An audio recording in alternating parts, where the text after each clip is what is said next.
Today, let's unwrap Motovolt URBN. So let's begin by unwrapping the box.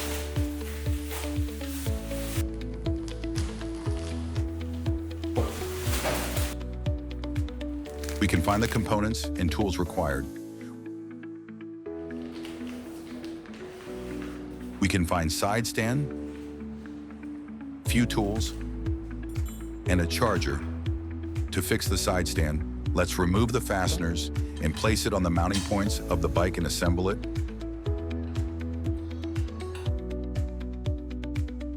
Here we can find a set of pedal,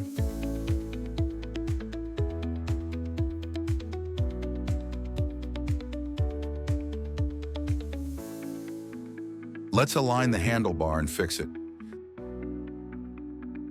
Let's assemble the pedal, as mentioned, L for left, R for right. Let's check basic functions: display, brakes, lights, throttle, side stand, seat functions, removal of the battery,